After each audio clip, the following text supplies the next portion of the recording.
안녕하세요. 써니TV의 써니 원장쌤입니다. 반갑습니다.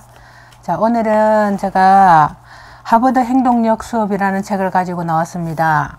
하버드 행동력 수업. 하버드 행동력 수업 이 책에는요, 그 세계 500대 기업이 채택한 행동 습관과 교정술이 있고요. 가오유안 지엄, 김정자 옮김. 2019년 1월에 나온 책입니다. 인생을 바꾸는 것은 아이디어가 아니라 행동이다. 마윈 저크버거, 런정페이, 타고난 리더들이 선택한 행동 지침 43가지.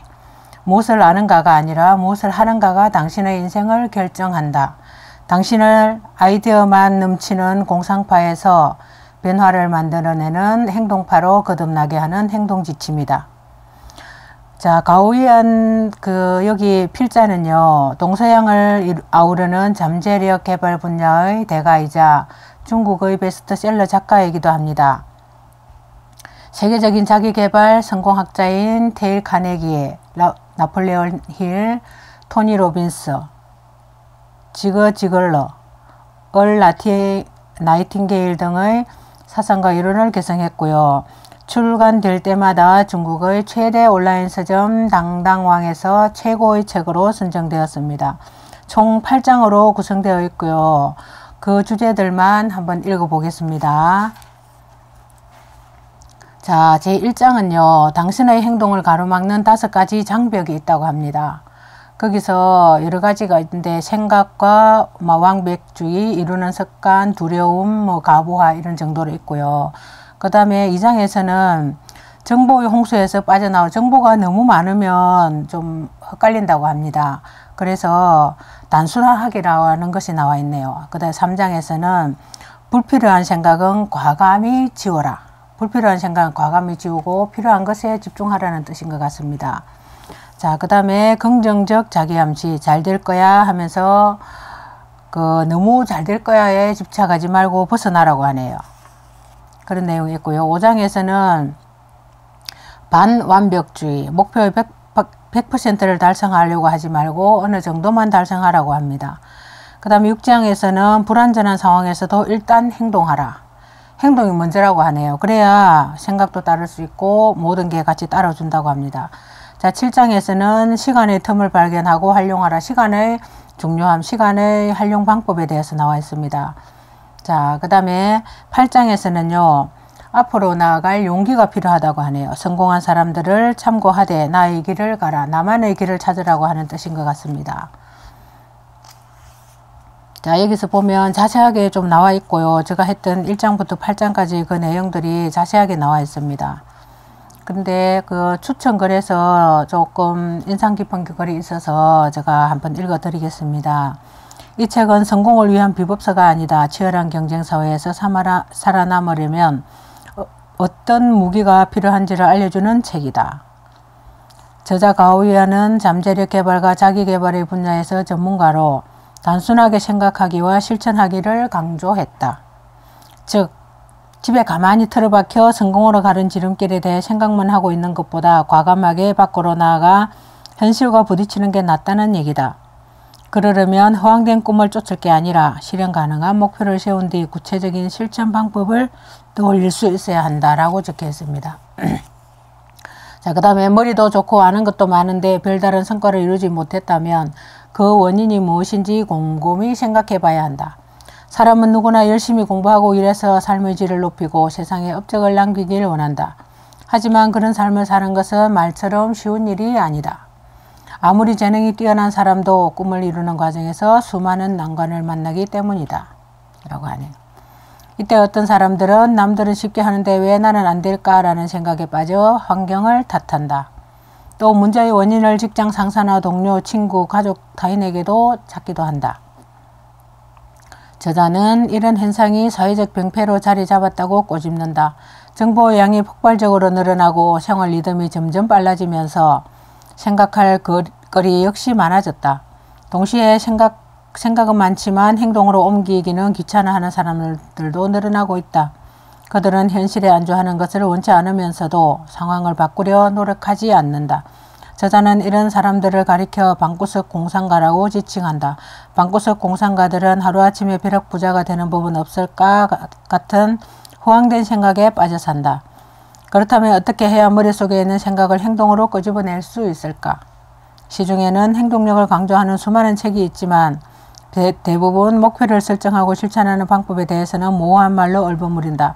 멋지게 포장된 자기계발서 안에서 원하는 정보를 찾아내도 삶의 변화를 가져오지 못하는 이유가 바로 그 때문이다. 그만큼 근본적인 원인을 분석하고 효과적인 해결 방안까지 제공하는 책은 드물다.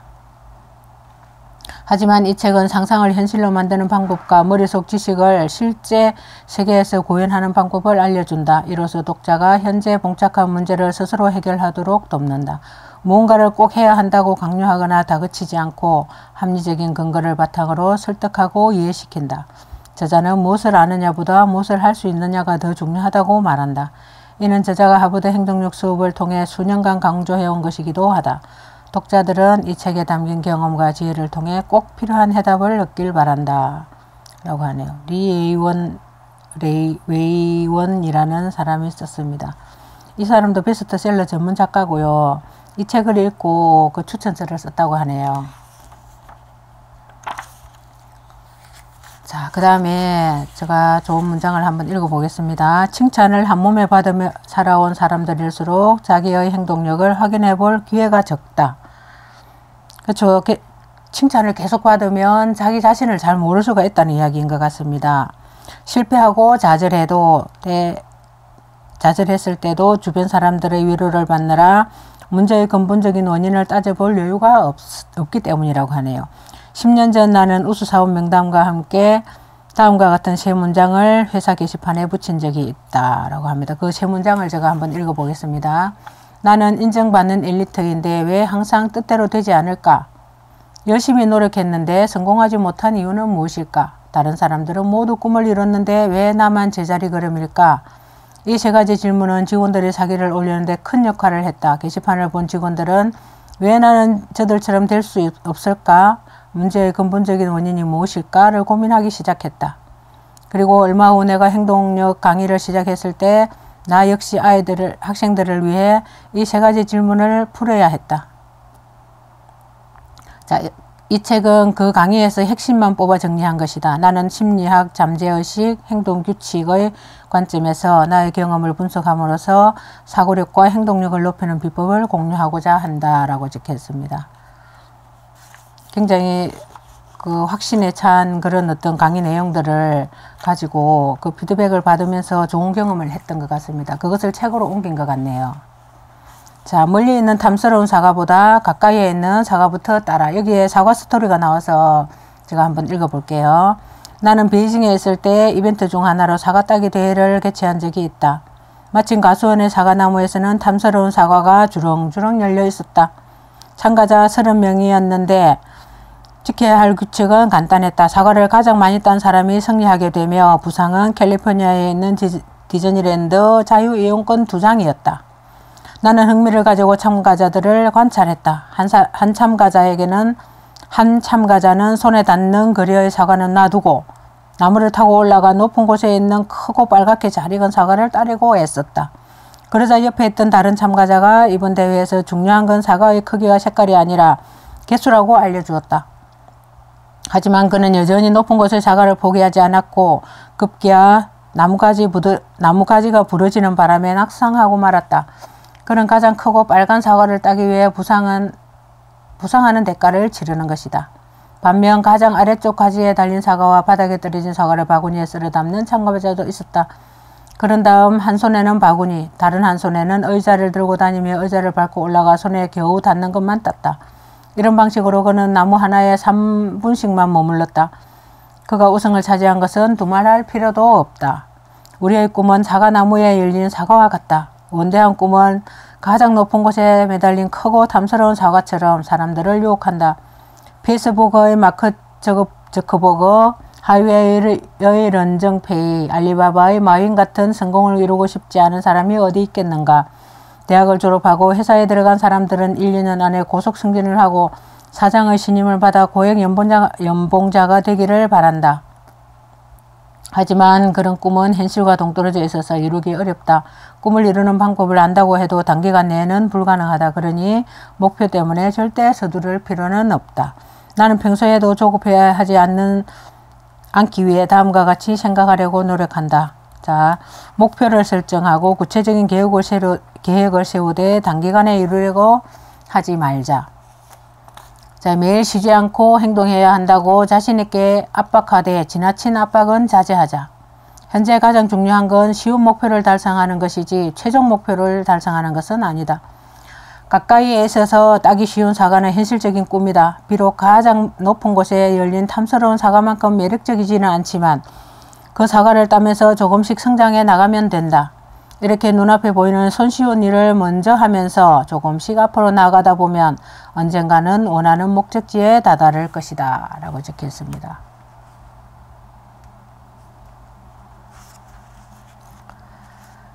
자, 여기서 중요한 부분을 제가 조금 찾아서 한번 읽어보겠습니다. 집중이 잘 되는 골든타임을 찾아라. 집중을 잘하려면 그 골든타임이 있다고 합니다. 그 집중에 대한 골든타임 한번 읽어보겠습니다. 시간을 중복해서 사용할 수 있는 사람은 아무도 없다. 그러므로 시간을 어떻게 계획하고 사용하고 아낄 것인지가 행동의 효율을 결정한다. 그렇다면 단위 시간당 최고의 효율을 발휘하는 방법은 무엇일까?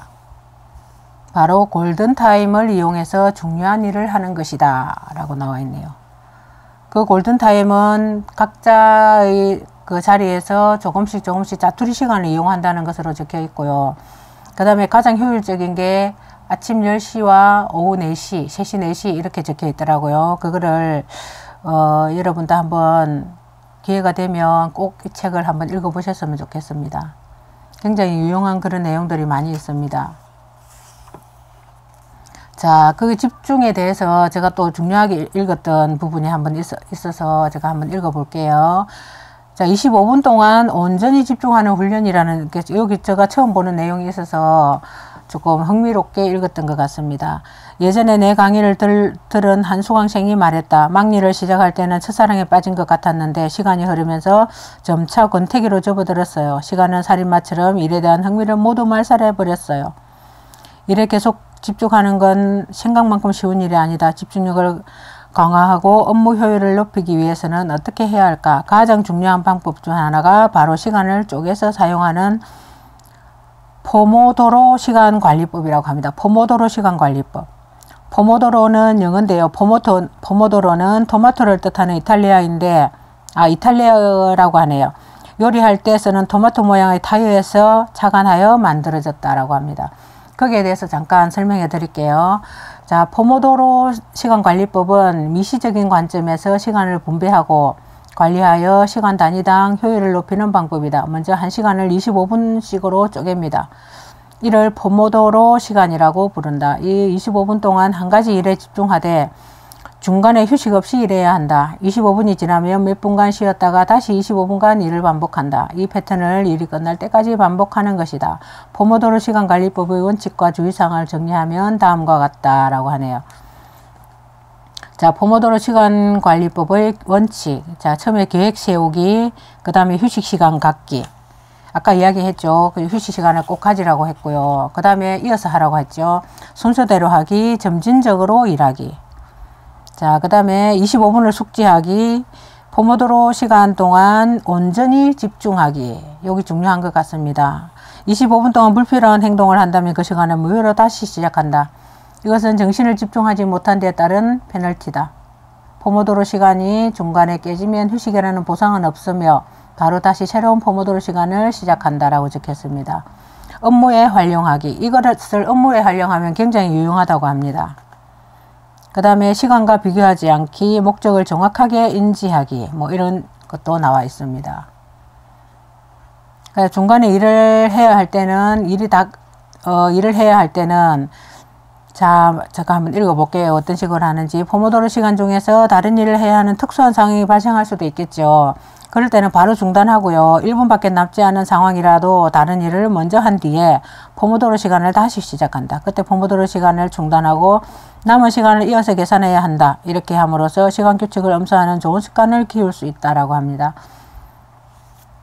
자, 일이 끝나지 않았을 때도 나와 있습니다. 어떻게 해야 되는지. 설정한 포모도로 시간 안에 일이 끝나지 않은 건 흔히 일어나는 상황이다. 이때 남은 일을 다음 날로 미루는 사람들도 있지만 그러면 다음 날 해야 할 일이 늘어나기 때문에 좋지 않다라고 합니다. 이 문제를 해결하는 방법, 남은 일이 많지 않다면 야근 일을 해서라도 오늘 안에 끝내는 것이 좋다고 합니다. 그렇게 나와 있고요. 자, 이런 자세한 내용들은 한번 그 책을 한번 읽어보시면 좋겠습니다. 자, 사람들은 흔히 성공한 사람들에게 배워야 한다고 말한다.